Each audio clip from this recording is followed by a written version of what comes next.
Good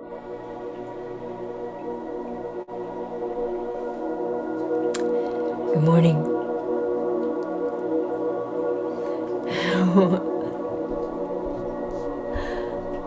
Let me get a little bit of the electronic stuff taken care of. Good morning, good morning, good morning. I am back from Italy, my 3-week pilgrimage, spiritual pilgrimage to Italy. And I tell you, I was not sure why I was going to Italy. Why Italy? Why now? All that stuff. I was just following a strong push from the divine to do it. And I am so glad I did. I am so glad I fun. It was amazing. It's amazing to walk on cobblestones that are on top of ancient Roman temples and buildings, that there's so much history, there's so much human mileage and energy in those places to take in and ingest, to process. And the people so nice. People so nice. Everybody is so willing to help. And I needed help. Where's this? How do I do that? How do I get here? How do I work the trains? How do I work the water buses in Venice? I love the water buses in Venice. That is such a great design. Love that. And it's the best. You get on one and you go 300 feet and you're at the next stop and you can get off right there. But it's a lot easier than following the Google Maps. Take a left here and take a right there. If you can see the street signs on the street names on the second floor of these buildings and or not, and then I didn't get lost. But everybody was so kind, so helpful, and I really appreciated it. And it was amazing to be in all these churches and all these environments. All the prayers that went to the divine or to Mother Mary or to Jesus or to some saint or another. I could just feel all that. My feet are tingling right now just thinking about being in some of those old God up regardless churches that are so significant, that people put so much of their life force energy in, whether they were the people doing the artwork and the decorating or the chipping away at the marble, or whether they were the people coming to the church for solace and comfort. And the messages that came through were very, very clear. One of the most recent, I'm getting sort of an after effect, it's like an aftershock, is the message, be not afraid to love. Be not afraid to love. Be not afraid to love. I mean, it's one of the most dangerous things that we do is allow ourselves to be in love with other humans, whether they're our children or our dogs and cats or cousins or nieces and nephews or parents or a special auntie or that other mother that's the mother of my best friend. Be not afraid to love. Be not afraid to love, to show it, to be it, to experience it. What we're afraid of is the cost of losing it. the price of being somehow disappointed or misseen, misheard, misunderstood. Be not afraid to love.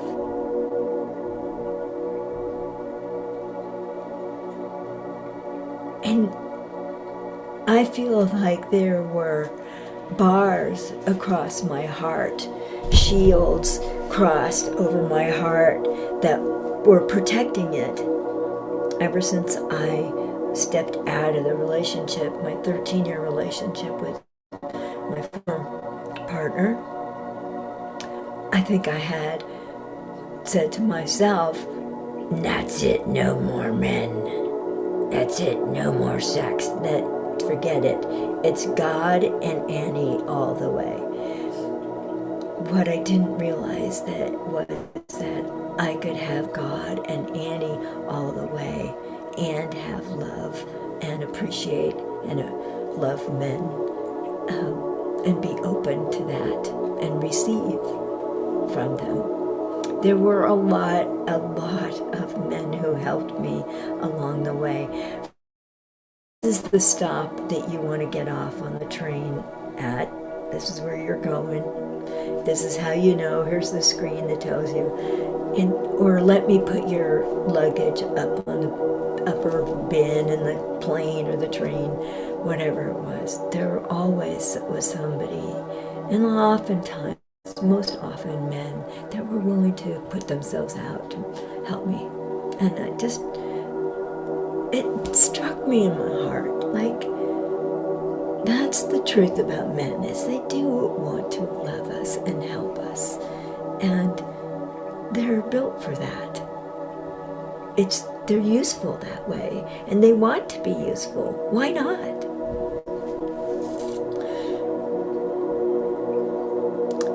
And the other thing was, I felt as if I had put bars across my vagina. And like, no more sex, nobody gets in here. Because that could cause me to love them. And it scared me. And it scared me because it's a tricky balance, keeping my sense of self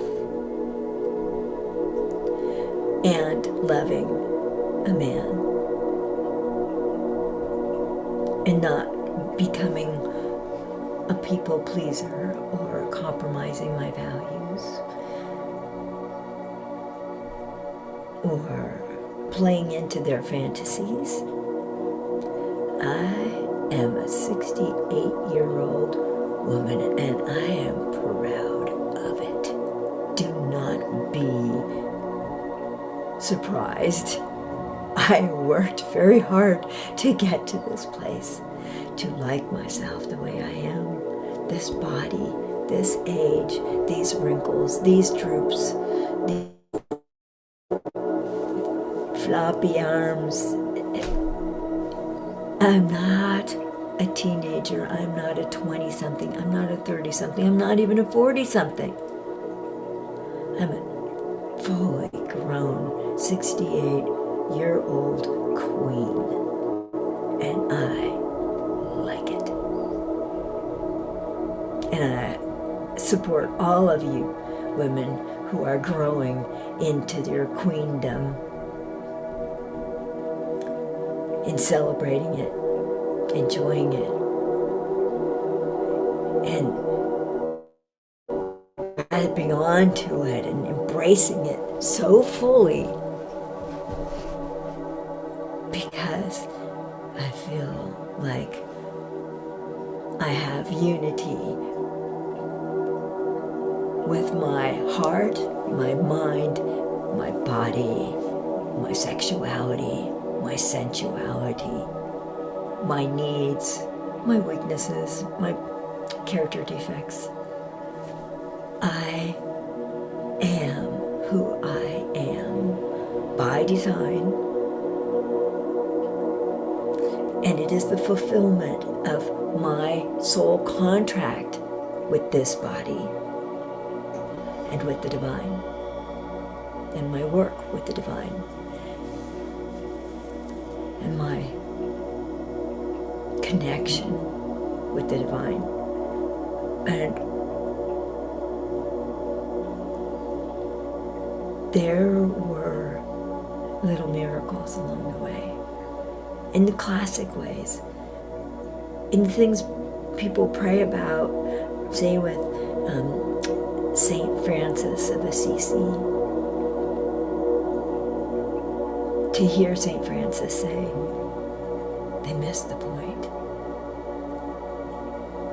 You know, the Pope embraced Saint Francis, or said, church, you're holding my church up, it's falling apart. But then the Pope builds this big edifice on top of St. Francis's humble shack that he shared with his followers, men. And they gave away the vegetables that they grew. They fed the poor. They gave away any money that they collected that were given as donations to care for the poor, for those who had less. And it just, doesn't that kind of crack your heart open when you think of that? The dedication. I mean, I am so attached to my money and my effort and my food and my clothing and my identity. And they were willing to shed all of that to live as Christ lived and be those values, that example, because there was no longer a need for an intercessionary priest, someone who knew better than you how to be with the divine.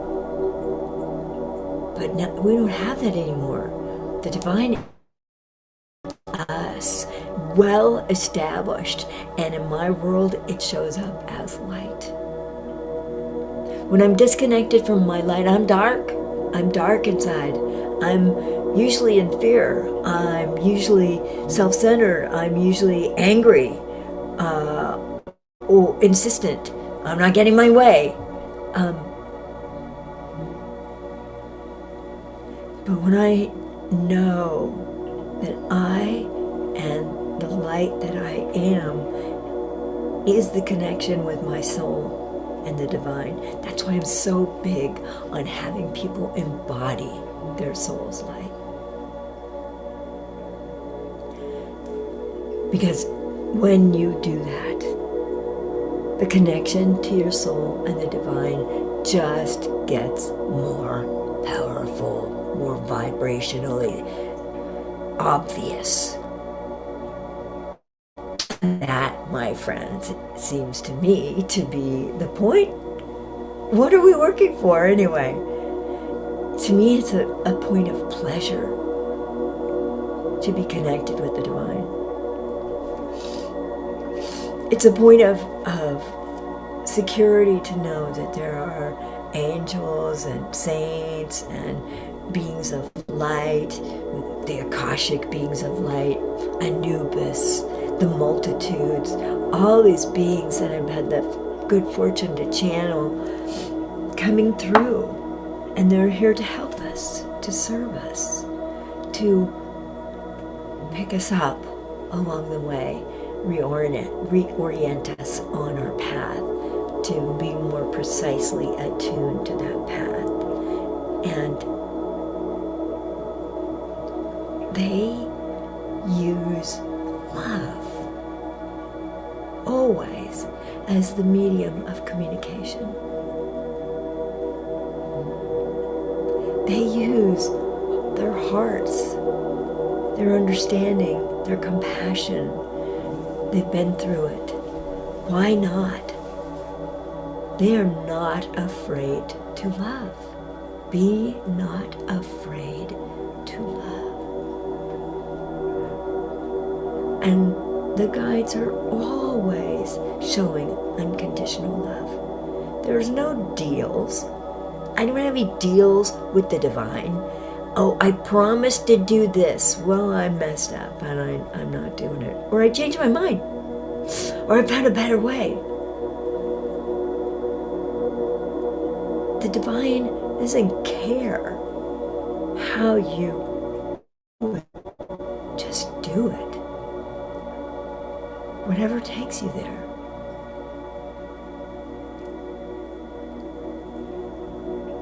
I went to Padua for a really full day and had a private guide, just one-on-one, me and another woman, and she took me through the life of Saint Anthony of Padua and what he did. And of course, you get to go see his tomb. The tombs are everywhere, and the popes are in vaults or in a glass case and in the churches, and those relics of their bodies are somehow important. I'm not so concerned about the relics of their bodies, but I always feel the energy. What is the energy like? What is it telling me? And we kind of passed the tomb where St. Anthony's body was buried, and he got moved. He died in one place, and he got moved to a different place. And he was kept in a secret tomb for about 800 years, and it was opened up, I think, last year. And so now you can see it, or you can be next to the tomb. And my guide had sort of shot through this knot of people around the tomb and gone past it, and I realized, wait, I need to feel the energy of St. Anthony. This is one of the, it was sort of a big deal to me to go there. St. Anthony of Padua. What do they say about St. Anthony? The finder of lost souls, the finder of lost people, the finder of lost things. St. Anthony never fails. That's one of the things someone said to me about St. Anthony. And I thought, well, I want to know. I want to have an experience of that. So this knot of people were going this way, and I was coming back the other way to try and get close to the tomb, and I didn't even touch the tomb, but I just stopped next to this knot of people and tuned into the energy. And St. Anthony fixed the pain in my neck and shoulders and said to me, you never have to shrink who you are again. You never have to make yourself small again. You never have to be less than again.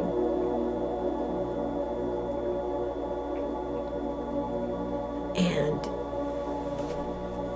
the pain in my neck, gone. It's gone. I feel so honored. I'm just some schmo from the USA being a tourist in the divinity that Italy is. And I got a healing from St. Anthony. I got a message from St. Francis. And for reasons that I won't go into publicly, I had to return to Assisi to exercise my heart. And as I was wandering around in the Church of St. Clare, the Basilica of St. Clare, I sat there for a long time. And I'd been in there when I was there in Assisi the first time, but briefly. And I didn't have a sense of connection or stop here, notice this, pay attention. Some of these places really do get my attention because my energy sensing abilities are at a peak, and I've got them on full. Like, let's feel what this is, because that's how I take information in. And in St. Clare's Basilica, here she was. She was a follower of St. Francis, and they were very much do-gooders and giving away their personal wealth and feeding the poor and helping the poor and providing. And this is a lot of selflessness. And I'm probably pretty self-obsessed and self-absorbed and self-centered. Not as much as some, not as little as others. I mean, that's comparison. Who cares, But to think about other groups and groups of women especially, bonding together, living together like monks or in an abbey, in a dormitory, very little things. And traveling is like, take the least you can possibly live with, because you're going to have to schlep the weight from every place you go, down cobblestone streets and stairs and onto up and down from planes and trains. And some of the planes I had to get on, I had to get up steps. I had to walk up steps to get into. So there's a lot of schlepping. So less is more. But here I was in the Basilica of St. Clare, and the message that came through was, gather your women together and help each other. Help each other grow in spiritual connection, in healing, in energy, in support, and also to open our hearts even more to men. Men have a lot of things that men have done to women and children have come to light of late, and have for a while, the past year, caused me to grow more into like disliking the patriarchy, almost on the edge of hate. And me hating, like I'm in trouble if I hate. I'm off my trail. I'm off my path. I'm off values. I have gone astray if I hate. And gather your women together and remind them that we are one with men. We work in partnership. Let them be them, but lead from the strength that women are. Lead from that truth of love me, respect me, honor me as a woman, and I will honor you as a man. See them for who they are. See myself for who I am. See others not for who I hope they will be in the pillar I put them on. And that's about men and teachers and stuff like that. But gather the women together and know that unity is unity for all. There's no exceptions. Nobody gets left out of the unity deal. Nobody gets left out of the respect deal. Nobody gets left out of the love deal.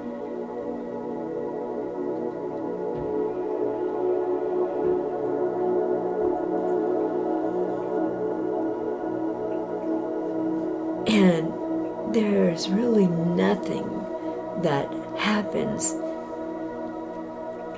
in the world of earth, life, humanity, the divine, that does not have some kernel of love at the core.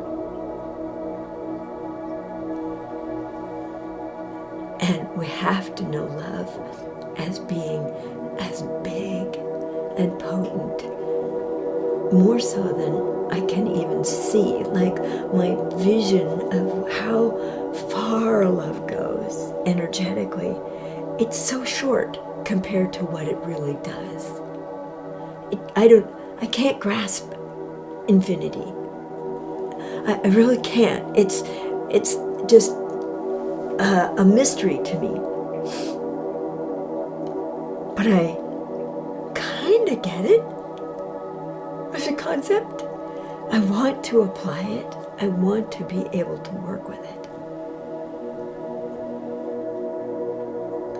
But at the core, there is always some form of love that is hoped for, that is utilized in the process of some kind of change, some kind of adaptation, some kind of shift in consciousness, in routine, in beliefs, in rules, regs, social constructs.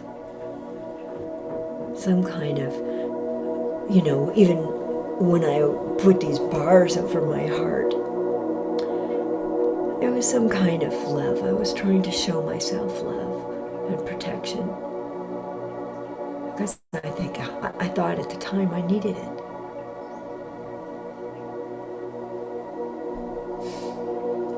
And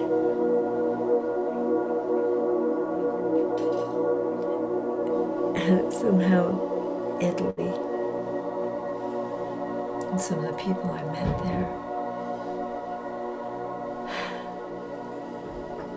showed me love in a way that pulled the shields down from my heart, opened me up.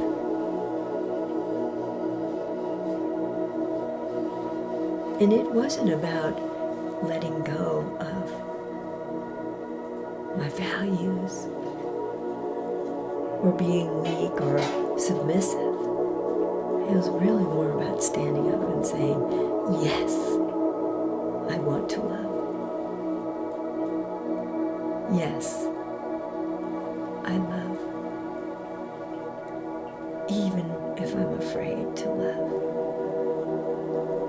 Even if I feel afraid to love, I can still have my heart open. I can still be with myself lovingly and have fear. I can still love.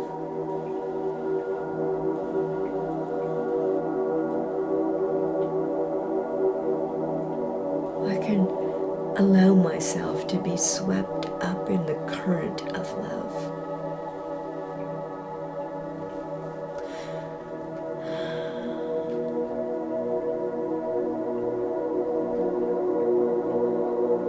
And that to me is more powerful than building it. Creating an organization or being a successful channel and psychic. But meanwhile, on that level, I have an announcement.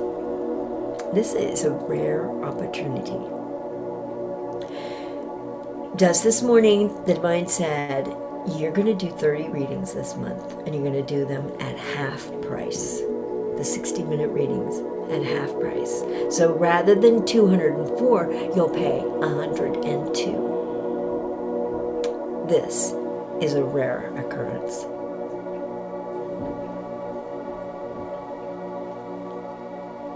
And you can go on my website and get scheduled and purchase your reading.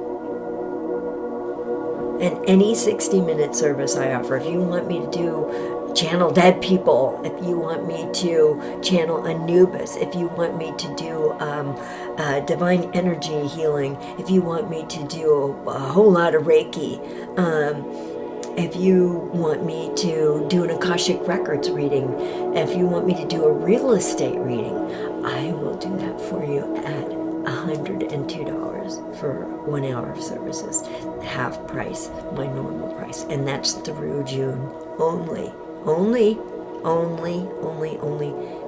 through June. But you better get busy and schedule it, because this goes away. This, I only do things like this when it feels right. When it doesn't feel right, it's like, no, I can't do that. That's not right. This month, it feels right. So take me up on this offer. Buy readings for your friends and family. Tell your friends and family about this who are struggling. Have them link up with me and get more connected with their own soul and their own light and who they are and who their heart is in their life and how they can be not afraid to love.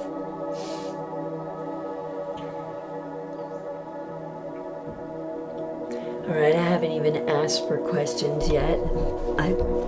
Let me see if I can go over here and find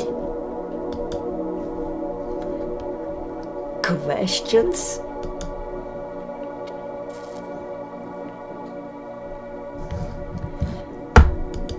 I didn't get that lined up before we started, but here we go.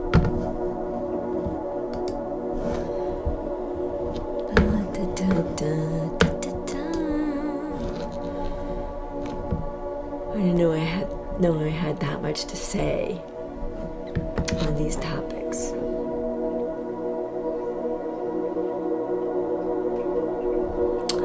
Oh, Pat. She says I look radiant. Oh, how beautiful. Thank you. Good morning to you, Pat. Good to see you too. The Divine Mother was talking to us in those pictures. I send Pat Hansel a lot of pictures of the Mother Mary, and she helps me tune into Mother Mary and get past like the Catholicism and the religious parts that are not so magnetic to me, and appreciate Mother Mary, and I do appreciate.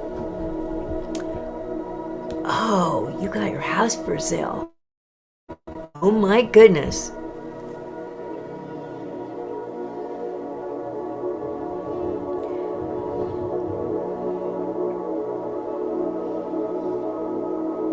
Oh, your house is sad you're leaving. We've really enjoyed hosting you. It's been almost 10 years now that you've lived there.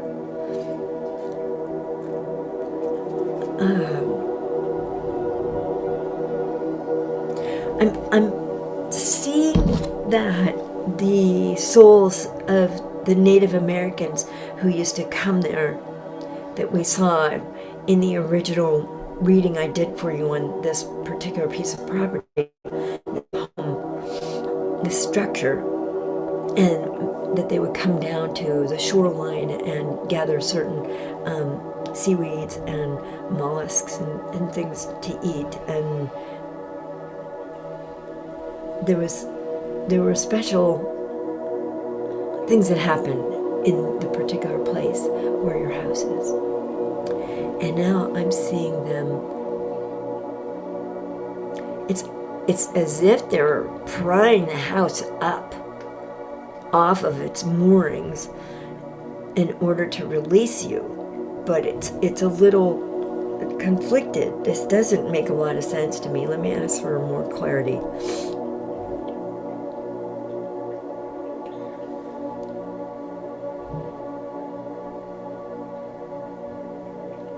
Oh, they're putting padding between the earth connection and the house that allows for flexibility and adaptation and allowing your energy to move on, and and the new energy to come in and be part of the new arrangement. I see you going around and blessing the house inside and out, kind of the way Bob Bearden does at the CLM events with the bowl of water and some kind of greenery dunked into the water, and then blessing all these places in the house. And I would say really bless the front door, because this is the first invitation into the house that the new owners and the potential buyers will be passing through. And you really want it to be an invitation.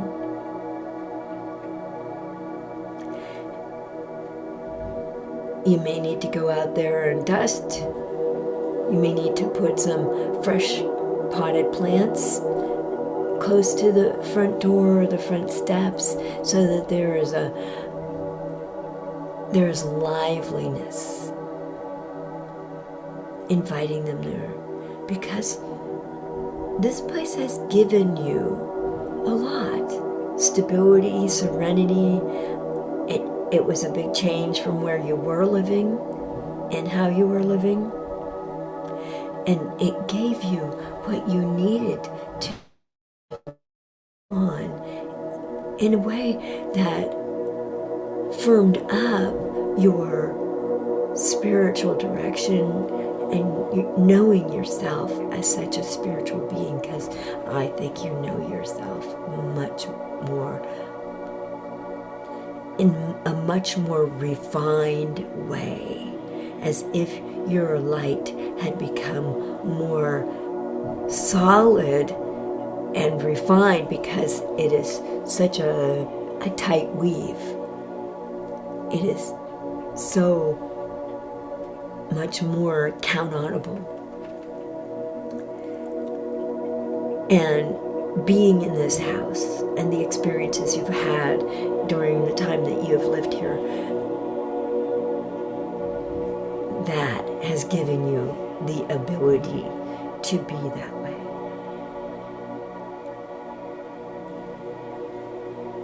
To grow into this.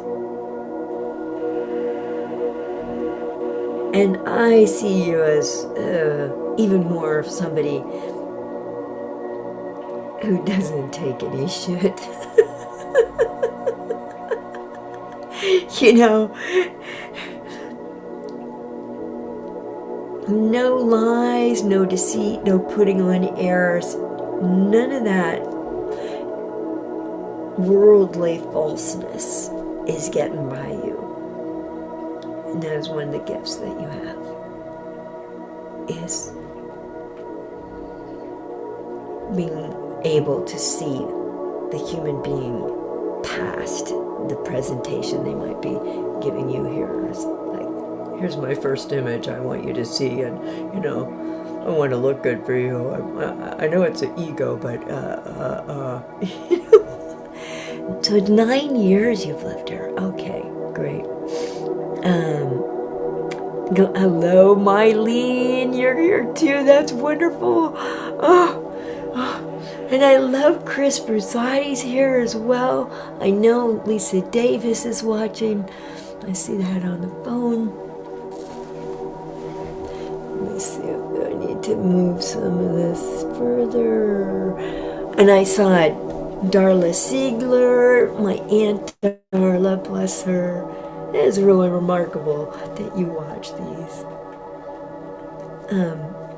Okay, but going back to Pat Hansen's house. So, the Native American spirits are putting padding between the connection between the house foundation and the earth. And it allows for also some swaying in case there are earthquakes. To be able to ride that out without a lot of damage, and that seems like a good idea. And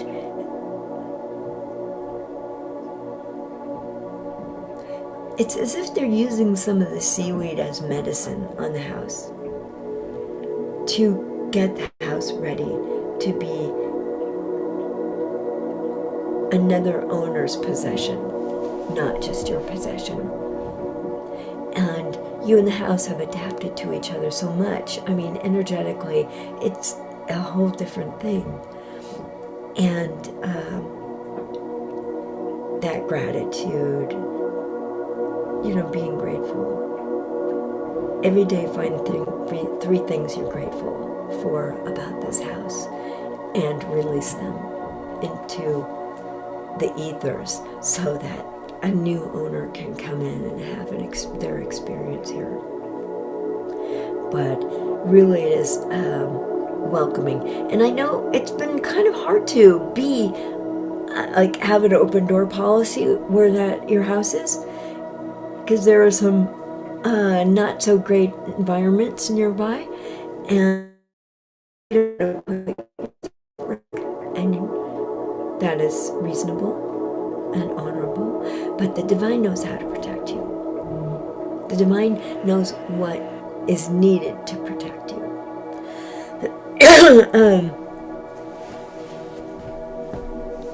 And you can trust the divine. There is going to be a big shift in 6 days. So be alert. Be alert that, that's why the welcoming thing is so important, because the new buyer's going to be here in 6 days. That's pretty good. I like that. I really like that. And so you got to get busy. You have to go down and get some flowers, flower pots, and put a welcoming blessing in. And I see you almost petting the house like a big dog. Thank you. You've done a good job. You've taken really good care of me. Pat, pat, pat, Your name is Pat. You're patting the house. Oh, okay. A little silly, but word connection. And crystals, if you have any of them, or heart-shaped stuffed things, or heart-shaped food, put that around. Because this is also, be not afraid to love, is to put symbols of love around that remind you to be not afraid to love, and be not afraid to move. And be not afraid to move toward love. Because all you're trying to do by making this shift and change is make your life easier so that you can love more easily.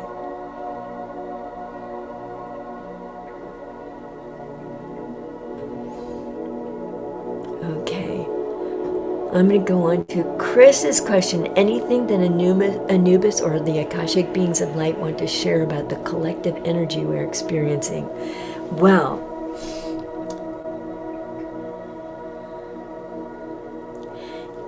I think we are learning collectively that no matter what is going on, as dramatic as it might be in the world, on the news, with the people in the United States administration, the wars, the gas prices, all of that, I think we're learning that we can live to good purpose, no matter what.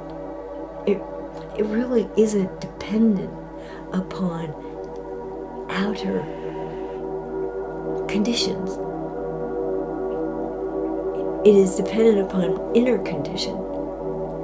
It is dependent upon my willingness to love, my willingness to expand, to include, my willingness to, okay, how the blinkety blank can I love Netanyahu, who my mind wants to judge hugely in a big bad way? How can I expand to include expansive, divine love of this person. And I'm simply finding fault. It's not just him. There are a lot of people backing him. And our government is one of them. But how can I include these intolerable, almost obscene humans and their actions? Appalling, inhumane actions. How can I include them and be at one with the divine plan of love and unity with all life?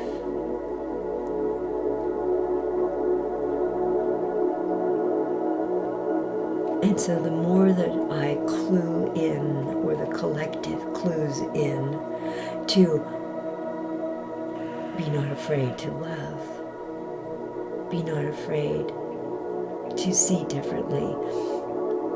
Like I have these prayers I do with the Divine Beloved.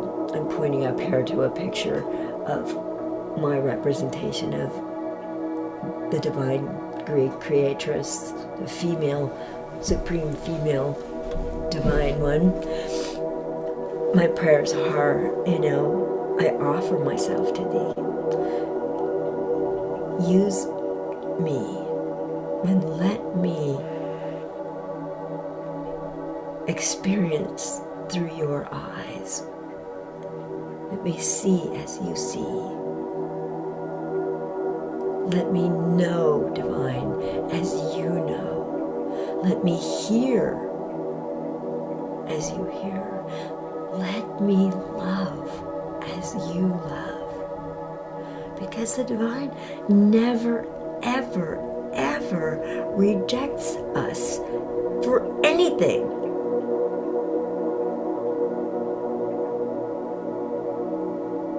We are all welcomed into her protections, her love, her expansiveness, her infinite love, her infinite acceptance. We are all there right now in her environment. And so what goes on out here need not be the measurement or the gauge of what is going on in here. The drama on the earth has been going on for eons. This is one of the things about Italy was learning and dunking in history about these people were in power, and then this group came in and they took over and they got the upper hand and they were in power and, subjected the former people in power to all kinds of torturing and atrocities and whatnot, and then these people became in power again, and so they were on top, and it goes on and on and on, and like dominator, victim now becomes a dominator, and the dominators are now the victim, and switch and switch. We're trying to break free of that story. And the only way to break free is not to get stuck in the either-orness of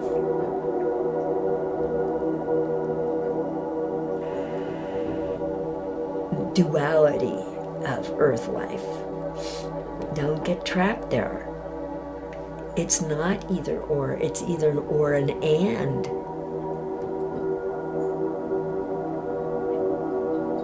And how many ands can you add on to that list of options in addition to either or? We're looking for that. We're trying to have that new story be birthed and be evidenced inside us.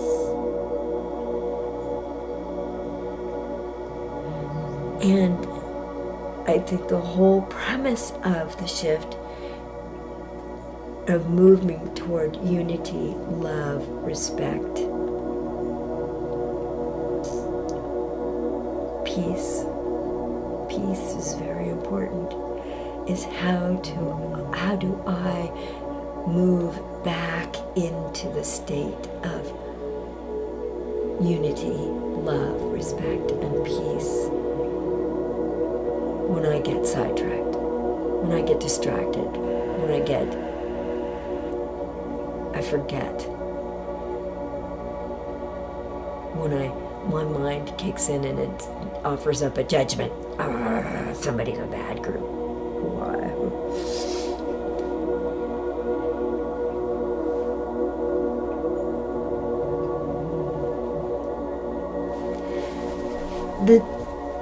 Having the 3 moons in May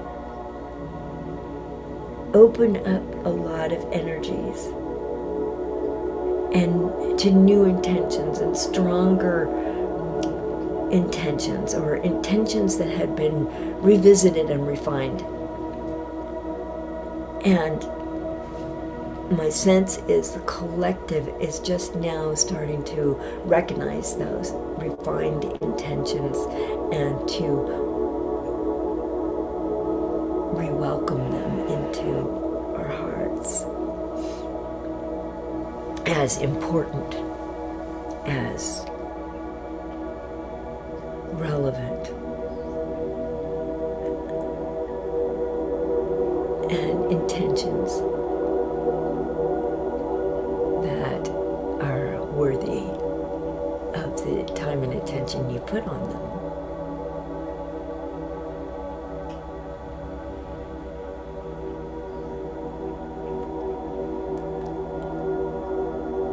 Let's see what other things are happening. I'm not that aware, mentally and in a human sense, aware of what's going on for the month of June. But I remember the predictions that came through November last year for the year of 2026 and for the month of June. And it was, really take the opportunity to play now. Take the opportunity to dance, to sing, to cut loose, to camp, to play, to dance in your own kitchen, to sing out loud, sing off key. Don't worry what it looks like and sounds like. If it feels good, let it rip, because suppression isn't going to make a difference. Suppression, or suppressing,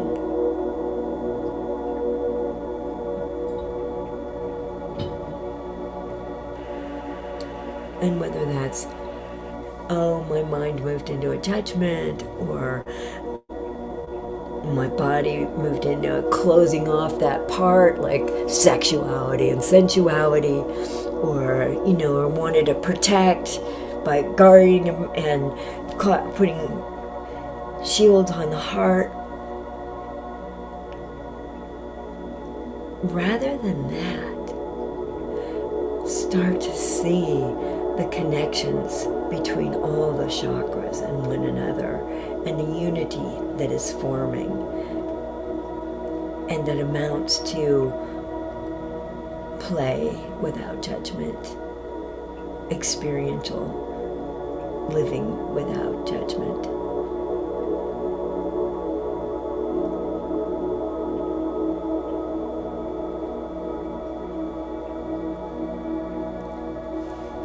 And to, it's the energy of June is like school's out.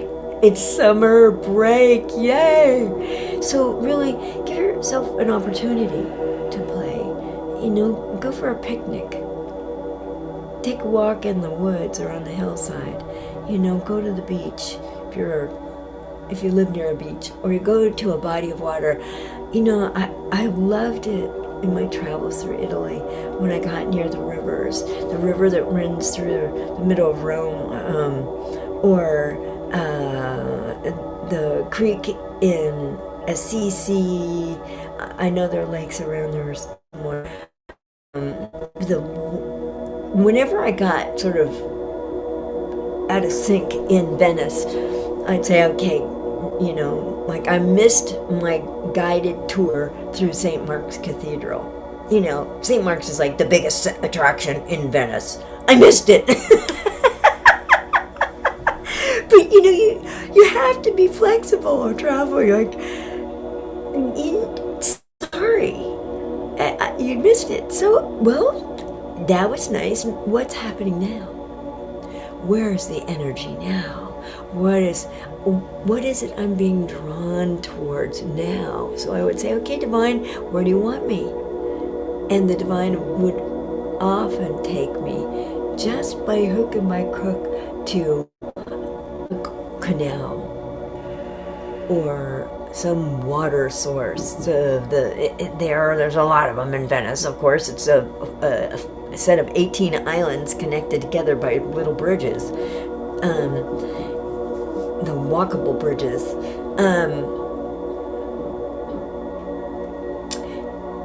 And so the Divine would just take me somewhere I wanted to be, that made me feel like, I'm safe. I love water. It sparkles, it moves, it's fluid, it doesn't have any real rules.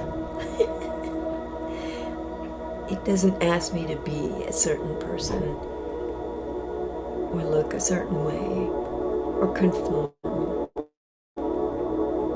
And throw off the yoke is a big deal in June. Throw off the yoke of compliance, duty, holding up the status quo. Listen, the status quo is ready for remodeling. So we have to start to experiment with what's new. Like, how can we move into what's new if we don't try it out? It's like a piece of clothing. Does it fit? No, it's too tight in the shoulders. Does it feel good? No, it doesn't flow enough down here. Is it the right color? Oh, okay, that's pretty good. We've got to experiment. Life isn't something that's cast in stone.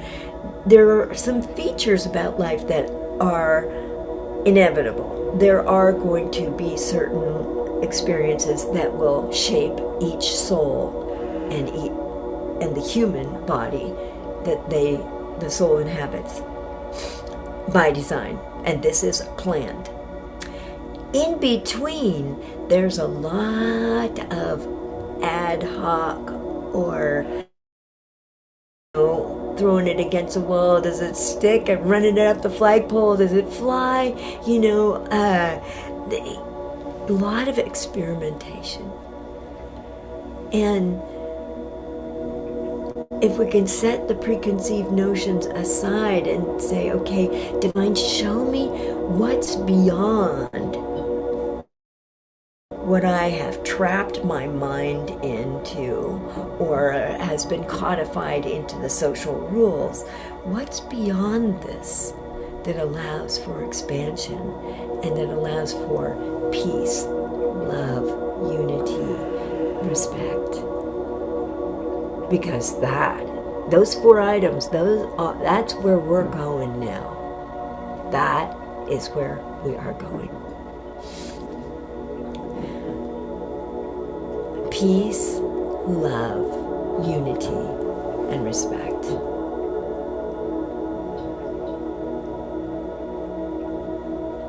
Divine, what new way can I experience peace, love, unity, respect, and extend it to others in my field, in my reach, or whom I touch?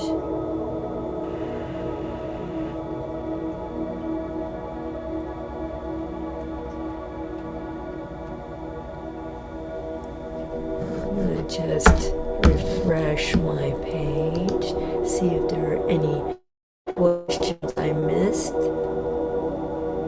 I'm really enjoying this. Thank you very much for the opportunity to be here, to be in this consciousness flow, stream of consciousness.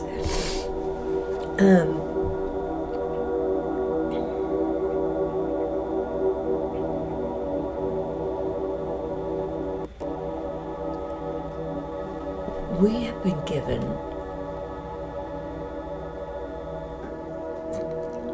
opportunities to grow and to reveal what is ready to be remodeled in us. And I think June, the whole summer actually, if I look at the energy as it is really about what's ready to be updated, renewed, refreshed, added to, subtracted from, deleted altogether. What's staying, and how does it still serve me?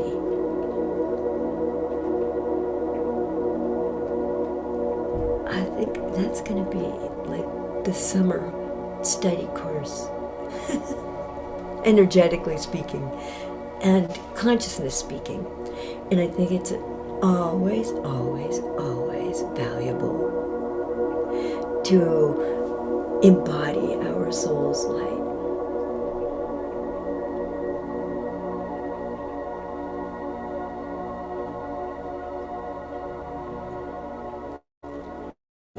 Soul's light.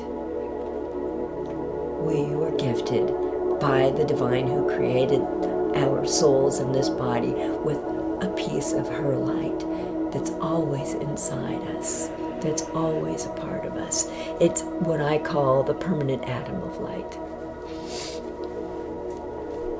And when I embody my soul's light, or I use this permanent atom of light inside me and focus on it, and it gets bigger and bigger and bigger and bigger and bigger and bigger and bigger and more powerful. Then my attention is in the moment, and it's on the light. And I'm filled with that light, and no harm can come to me because of that light. Because of the light that I am, that the divine is, that I share with the divine and with my soul. And that in itself is sort of an example of love, respect, unity. And if you're doing anything now, any behavior that doesn't respect yourself, well, it's a good time to stop that. It's a new choice. You make a new choice. You ask the divine to back you on this new choice. Help me, help me, help me, help me, help me do this. Make this shift and change. And so it shall be. It has to be. Because we're working in the light. We're working with the right vibration. We are asking the divine to lead, to guard us, to protect us, to show us the way. It has to be. Because we went to the light to make it happen. The light does amazing things. For me, it's always about the light. Where's the energy? Where's the light? What's it doing? What's it feel like? What's it transmitting? What are the essence, principles, values, message in what the light is offering right at this moment? And to be in the moment, this is the only moment of power that's very, very, very unique moment is where the power is, with the divine. Without the divine, it's a lot of heavy lifting. It's a lot of sweat of the brow. It's a lot of work. You're welcome, Chris. So good to see you. Chris Bersati is my Reiki teacher and my psychic work buddy, and she just gets it, and she gets me, and she adds to what I know, and she brings diversity in it. She is so well schooled in this. She is steeped in it. And so if you're interested in learning Reiki at all, Chris Bersati. So if you want body work, or you experience extended grief, she's really good with grief. Really, really good with grief. And if you have an illness or a body limitation that's new and you're adapting and you're grieving about I had this lovely young body, did everything I wanted it to do. And you're grieving not having that young body that does everything you want it to do. Welcome to the club. Anyway, she can help you with the grief. It doesn't have to be a waiting forever to accommodate. Experience the grief, move through it, let it teach you what it has to teach you. All right. The internet's getting funky, and I'm going to bid you adieu, I think, for now. It has been my heartfelt honor to be with you in this way today, and I thank you for listening. I thank you for participating, and if you got something out of us, say, I received. Put I received in the comments if you got something from this. Please do. And remember, for the month of June only, instead of 60-minute readings being 204, there are only 102. Right? You want to be one of those. I'm on fire. I am really spiritually motivated. Thank you. I love you all. Have a wonderful, wonderful day. Bye.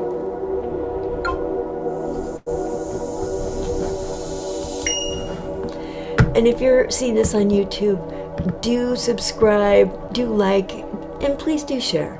Thank you.